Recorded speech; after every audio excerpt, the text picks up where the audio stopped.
Au nom du Père et du Fils et du Saint-Esprit, ainsi soit-il. Nous célébrons aujourd'hui la fête de Notre-Dame de cette douleur.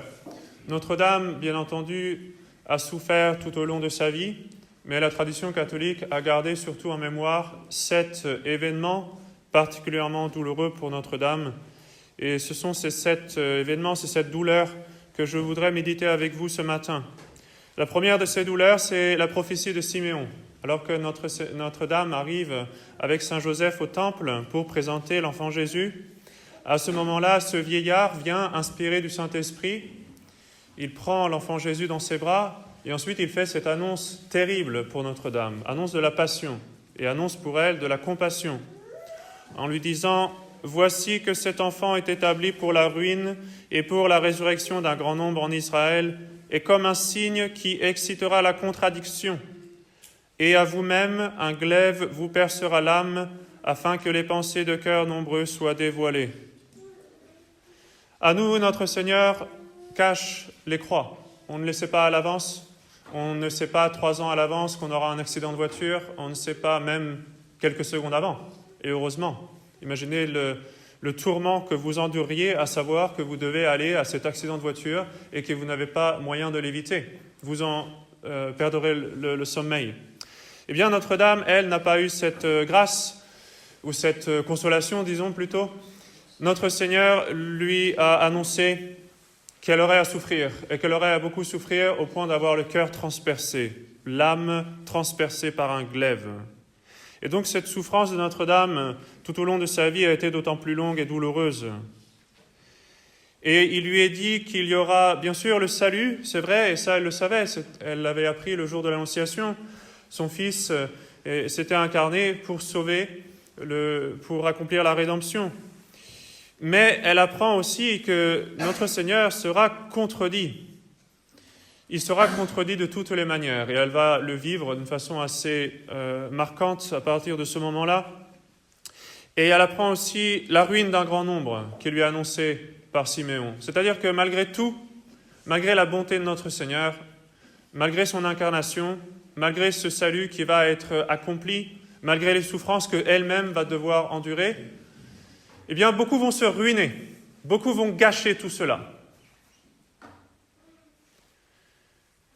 Et Notre-Dame acquiert, au moment de cette présentation au temple, une connaissance beaucoup plus précise, beaucoup plus profonde de ce mystère de la passion de notre Seigneur et de sa propre compassion.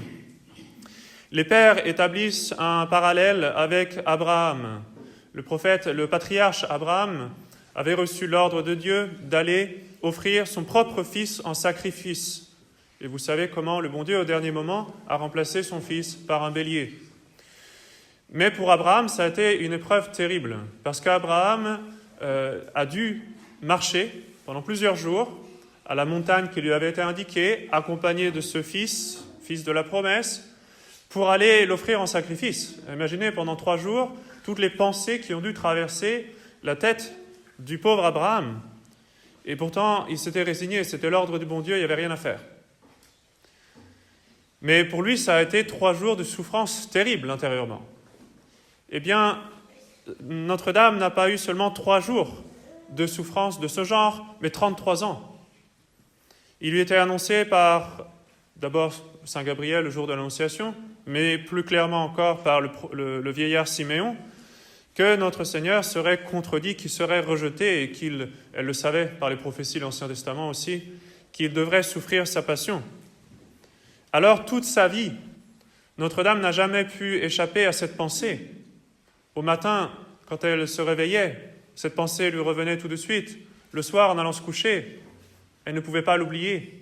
Si notre Seigneur s'était fait homme, s'il grandissait, s'il apprenait à marcher ses premiers pas, c'était pour pouvoir porter sa croix, aller au calvaire. Et ça, Notre-Dame le savait. Et chaque jour qui passait la rapprochait de cette échéance terrible. Sainte Brigitte nous assure qu'il n'y a pas eu un seul instant où cette douleur ne perça l'âme de Notre-Dame. Voilà le glaive de douleur annoncé par Siméon, il commence déjà. Et tous les autres glaives, toutes les autres douleurs de Notre-Dame vont être une continuation, une intensification de ce glaive de douleur. La deuxième douleur, de Notre-Dame, c'est la fuite en Égypte. Quand au milieu de la nuit, il faut tout quitter, il faut partir pour sauver l'enfant Jésus de la cruauté d'Hérode. Et alors, Notre-Dame, certainement, n'est pas insensible au massacre des saints innocents. C'est une mère qui vient juste d'avoir son enfant. Et donc, c'est dans ce contexte-là qu'elle doit quitter pour protéger son propre enfant, qui est le bon Dieu. Cet enfant innocent par excellence. Et Notre-Dame aimait le bon Dieu plus que tout. Même avant l'Annonciation, elle avait un amour profond de Dieu. Mais évidemment, avec tout ce qui s'était passé, depuis l'Annonciation, elle aimait le bon Dieu d'autant plus. Elle le portait dans son sein. Et quand, après la naissance de notre Seigneur, elle le portait dans ses bras, alors là, c'était encore tout autre chose. L'amour de Dieu, pour elle, c'était quelque chose de devenu très concret. C'était l'enfant Jésus avec ses petites mains, ses petits pieds. C'était quelque chose qui, maintenant, la remuait intérieurement, remuait ses entrailles de mère. Il était inscrit non seulement dans son âme et dans sa volonté, mais maintenant même dans sa chair, cette volonté de protéger notre Seigneur à tout prix, comme une mère veut protéger son enfant. Mais c'est la meilleure des mères et c'est le meilleur des enfants. Alors imaginez un peu l'amour de Notre-Dame pour son nouveau-né. Tout enfant est un don de Dieu, mais l'enfant Jésus est un don de Dieu au-dessus de tous les autres dons. Et elle souffre donc, par conséquent, déjà la contradiction qui lui avait été annoncée par Siméon. Cet enfant, il est venu pour nous sauver, c'est l'enfant Jésus, c'est le bon Dieu qui vient se faire homme pour nous sauver. Et voilà qu'il est rejeté dès le début, tout petit enfant, tout gentil, tout innocent, tout fragile. Il est déjà persécuté, on lui en veut à mort à cet enfant. Imaginez un peu ce que traverse Notre-Dame, ce qu'elle pense. Pauvre petite fille, d'environ 15 ans, 13 ans, 15 ans, qui doit entreprendre ce grand déplacement. Il ne faut pas s'imaginer qu'il s'agit seulement de bien vite partir dans la voiture, tout emmener, et puis, oui, peut-être, aller 3 heures de route quand même, c'est un peu long. Non, ça a duré plus de 30 jours, nous dit saint Alphonse. C'était un voyage difficile, à pied. C'était l'hiver, il faisait froid, la route était rocailleuse. Et Notre-Dame était une jeune fille, elle n'était pas habituée à ce genre de voyage. Ça l'a énormément fatiguée, c'était difficile. Chaque jour qui s'additionnait à ce voyage était un jour où les souffrances devenaient encore plus fortes. Donc cette deuxième douleur de Notre-Dame, c'est aussi beaucoup de souffrances physiques. Il ne faut pas s'imaginer que la vie de Notre-Dame a été un jardin de délices sur la terre. Notre-Dame a beaucoup souffert. Jeune fille, elle a entrepris cette longue marche, devant porter, blotti contre elle, ce précieux enfant, transit froid. Et Notre-Dame elle-même est épuisée. Elle est dans un grand dénuement, une grande pauvreté. Et à chaque étape de ce voyage, le soir, il ne faut pas s'imaginer une réservation à l'hôtel, un bon bain chaud, une douche confortable, un bon restaurant, rien de tout cela. À chaque fois, c'est le dénuement, on dort où on peut. Parfois, la belle étoile, dans le froid. La contradiction qu'a prédit Siméon pour Notre-Dame, c'est quelque chose de très concret. Ça s'exprime par des gerçures, ça s'exprime par des plaies aux pieds, à force de marcher dans ce chemin difficile, sans avoir eu le temps d'acheter le nécessaire peut-être. Elle n'avait pas de bonnes chaussures de marche. Et à toutes ces peines physiques s'ajoutent les peines morales. De voir le rejet dont notre Seigneur est victime. Nous, à la limite, nous pouvons comprendre un peu ce que c'est que la malice, parce que malheureusement, nous en sommes nous-mêmes l'auteur. Nous savons ce que c'est que la malice. Ça nous dépasse, mais malheureusement, nous l'avons expérimenté nous-mêmes. Notre-Dame, elle, ne sait pas ce que c'est. Elle n'a jamais commis de péché de malice. Elle n'a jamais commis de péché. Elle ne sait pas ce que c'est que la malice. Elle ne peut pas comprendre comment on peut rejeter un Dieu si bon. Donc, elle souffre le martyre dans ce voyage en Égypte. La Sainte Famille resta en Égypte un certain temps.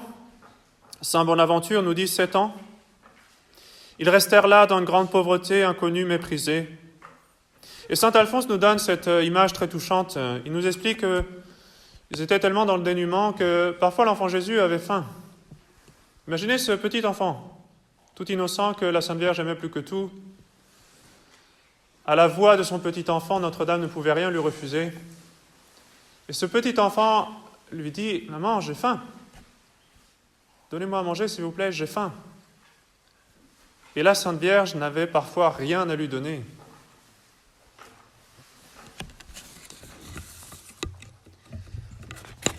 Quelques années plus tard, ils rentrèrent à Nazareth.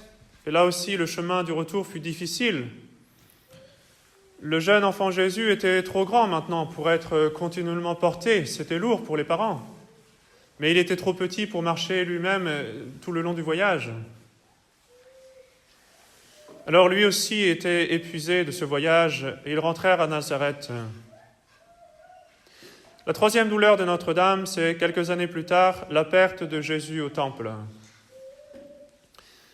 Notre Seigneur est resté au temple et Saint Joseph et Notre-Dame ne le savaient pas. Et dans les autres douleurs, Notre-Dame avait toujours eu la consolation d'avoir avec elle l'enfant Jésus, au moins, pour partager ses peines. Mais là, justement, non.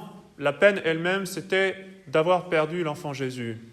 Et dans les autres peines, Notre-Dame pouvait au moins comprendre un peu le plan de Dieu, la rédemption par la souffrance. Mais là, pour Notre-Dame, c'est l'incompréhension totale. Elle ne sait pas ce qui se passe. Elle se remet en question. Est-ce de ma faute? Suis-je indigne? L'enfant Jésus se passe de moi, il a bien raison. Imaginez tout ce que Notre-Dame a pu traverser, sans savoir où notre Seigneur était, pendant 3 jours, sans pouvoir bien sûr dormir, sans avoir de repos, sans avoir de consolation. Pourquoi? Où êtes-vous?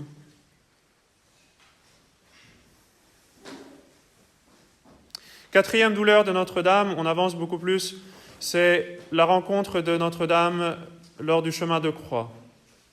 C'est la 4e station. Notre-Dame rencontre son fils qui monte au calvaire. Mais bien sûr, il y a eu tout ce qui s'est passé avant. Notre-Dame était présente à la dernière scène.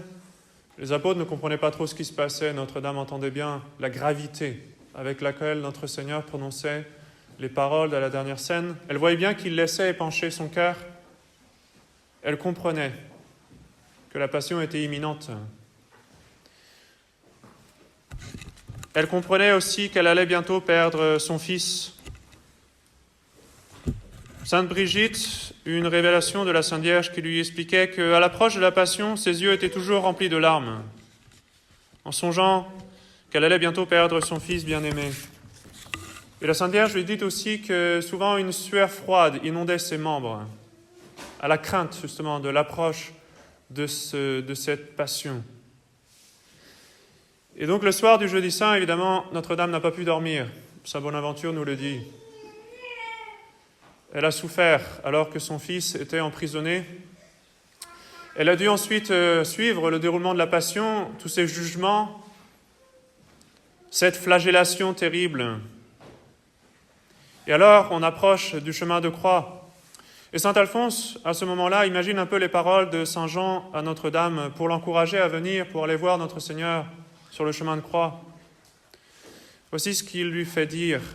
« Ah, mère de douleur, déjà votre fils est condamné à mort, déjà il est sorti portant lui-même sa croix pour se rendre au calvaire. Venez si vous voulez le voir et lui dire un dernier adieu sur le chemin où il doit passer. » Et sainte Brigitte nous raconte que Notre-Dame, en s'approchant de notre Seigneur qui avait déjà commencé son chemin de croix, Notre-Dame voyait les traces de sang par terre. Il y avait beaucoup de sang, du sang qui avait été foulé aux pieds, sur le chemin, dans la poussière. Imaginez sa douleur quand Notre-Dame approche, elle se hâte. Et plus elle s'approche, plus elle commence à entendre le cri de la foule. Ce ne sont pas des cris de réjouissance. Ce sont des cris qui transpercent là aussi le cœur de Notre-Dame. Ce sont les cris des soldats qui forcent notre Seigneur à avancer alors qu'il n'en peut plus. Ce sont surtout les cris de la foule prise de furie, de rage. Et Notre-Dame peut entendre, alors qu'elle s'approche de temps en temps, des coups de fouet qui sifflent l'air. Elle ne peut pas encore voir, la foule est trop dense, Elle essaie de s'approcher, Saint Jean l'aide à se faufiler, à s'approcher. Elle ne comprend pas cette agitation de la foule qui est prise par cette haine. Et enfin, Notre-Dame arrive auprès de notre Seigneur. Et là, à l'espace d'un instant, leurs regards se rencontrent.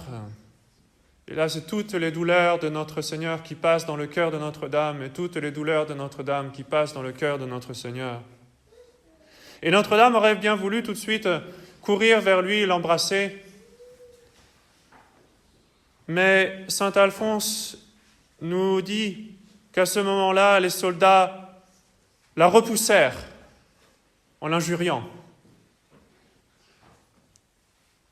Et alors, elle ne peut pas embrasser notre Seigneur et elle le voit reprendre ce chemin de croix et s'éloigner. Elle ne sera capable de le retrouver que sur le haut du calvaire. C'est la 5e douleur de Notre-Dame, la mort de Jésus. Les bourreaux ont terminé leur travail, alors ils laissent la place et Notre-Dame est capable de s'approcher. Et là, Notre-Dame voit son Fils dans l'état horrible de la crucifixion. Notre-Dame a dit à Sainte Brigitte, « Mon cher Jésus était étendu, épuisé de tourments et à l'agonie. Ses yeux, enfoncés dans sa tête, étaient à moitié fermés et éteints.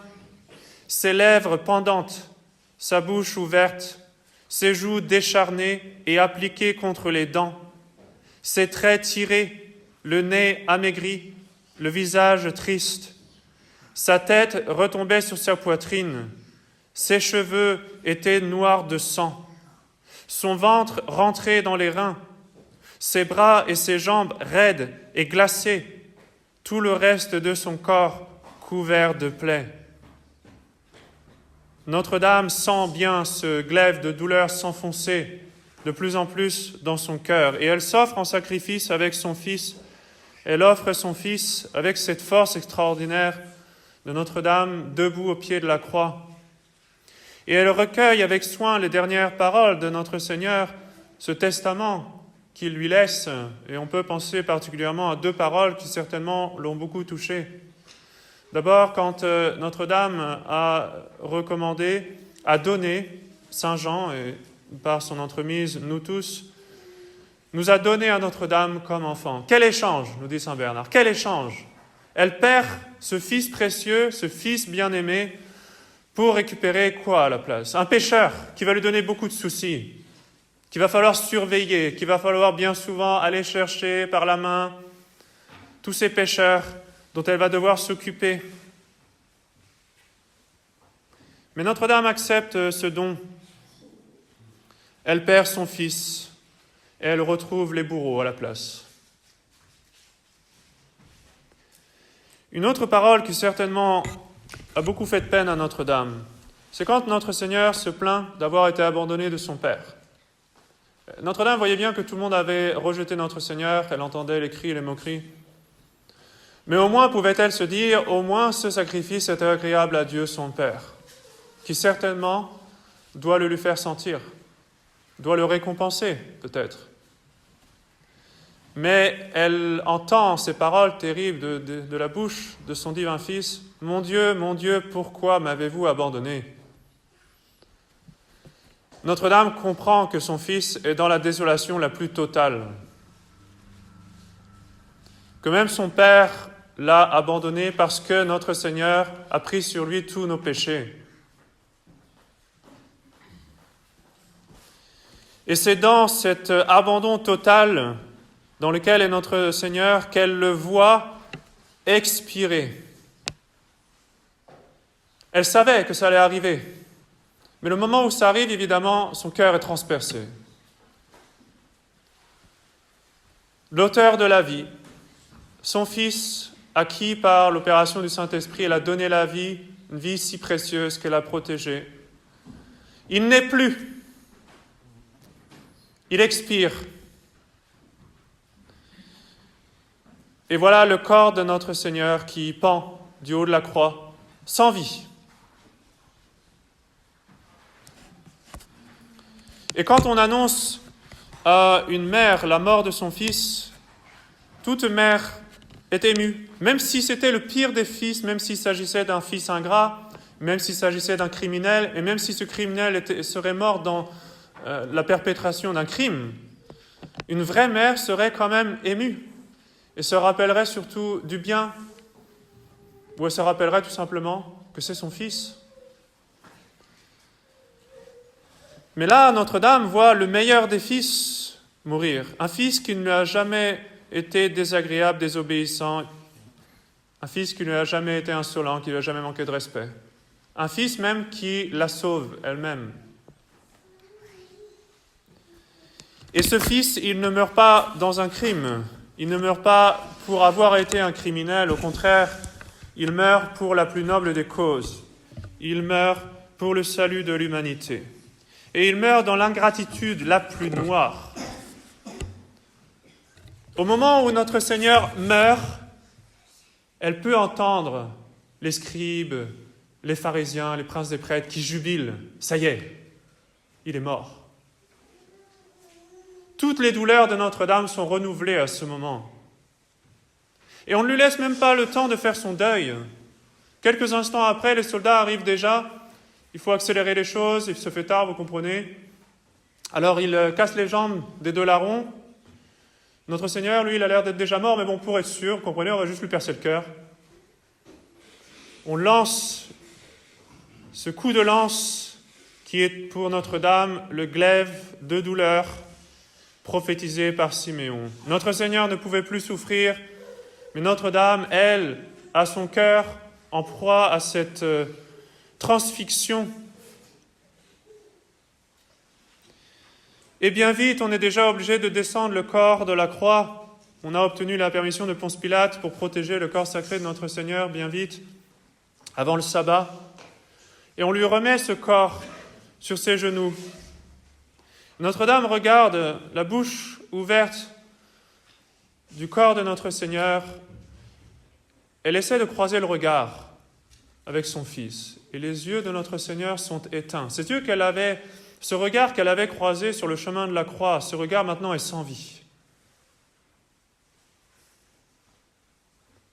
Les yeux de notre Seigneur sont éteints, obscurcis.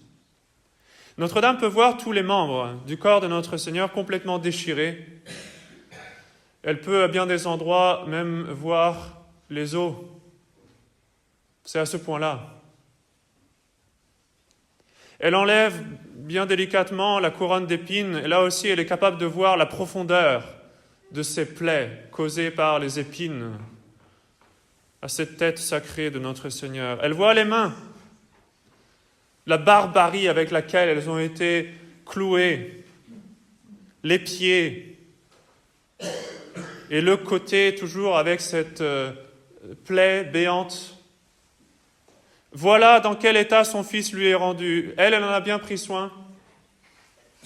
Elle l'a préparé pour le salut du monde, et voilà ce qu'on lui redonne.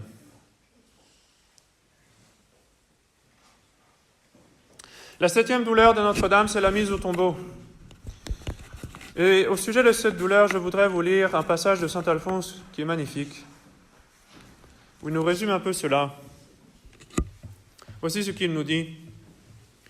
Ainsi, Marie se consumait de douleur en embrassant son fils. Mais les saints disciples, craignant que cette pauvre mère n'expirât de chagrin, se hâtèrent de l'éloigner de son sein pour l'ensevelir. Faisant une respectueuse violence à Marie, ils l'enlevèrent de ses bras.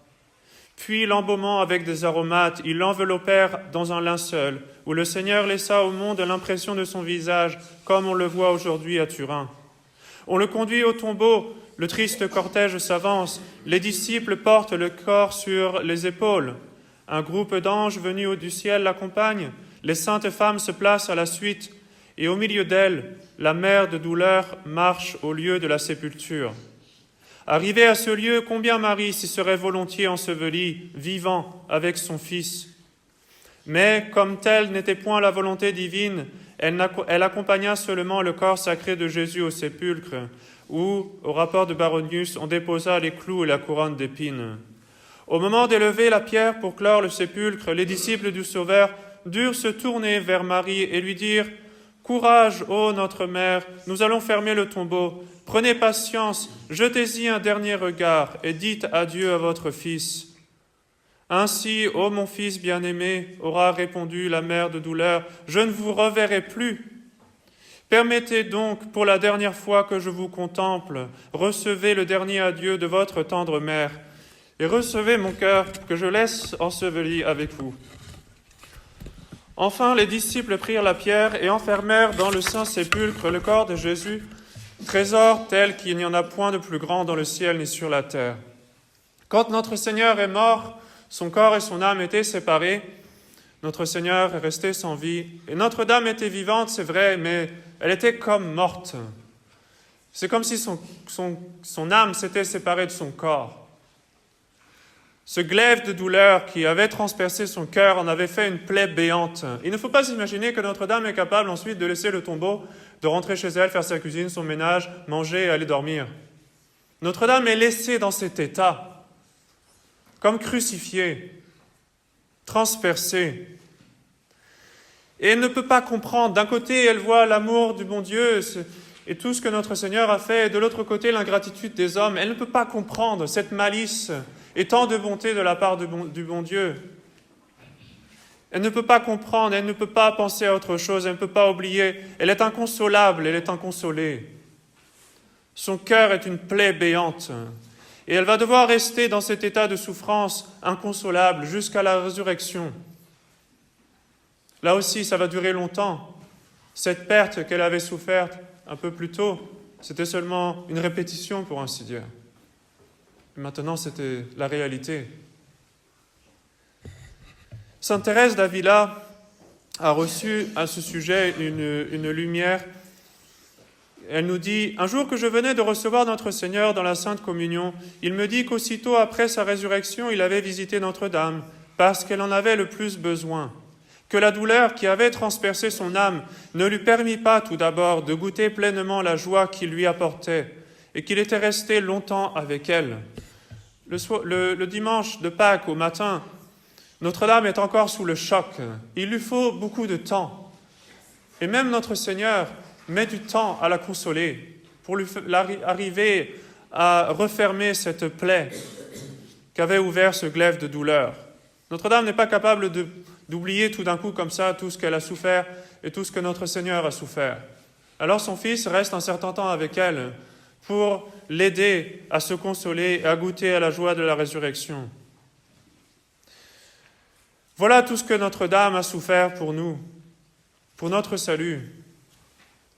Ne soyez pas insensibles à ces souffrances de Notre-Dame et surtout, ne rajoutez pas un 8e glaive pour transpercer son cœur. Saint Alphonse nous rapporte à ce propos un événement qui s'est passé. C'était un jeune homme qui avait une certaine dévotion envers Notre-Dame de cette douleur. Il allait tous les jours devant une statue de la Sainte Vierge avec son cœur transpercé de 7 glaives. Il faisait là ses dévotions tous les jours. Mais une nuit, il est tombé dans le péché. Et alors, le lendemain, il a voulu faire ses dévotions comme d'habitude. Il arrive devant la statue de Notre-Dame de cette douleur. Là, il est étonné, il voit un 8e glaive. Il a compris ce que ça voulait dire. Il s'est mis à pleurer, il a pleuré son péché, il est allé se confesser. Il a obtenu la grâce de Dieu par l'intercession de Notre-Dame de cette douleur. Alors, ne rajoutez pas de 8e glaive. Et s'il est déjà là, enlevez-le bien vite. Notre-Dame a assez souffert. Laissez-vous toucher et promettez-lui de ne plus l'offenser et de ne plus transpercer son cœur. Au nom du Père et du Fils et du Saint-Esprit, ainsi soit-il.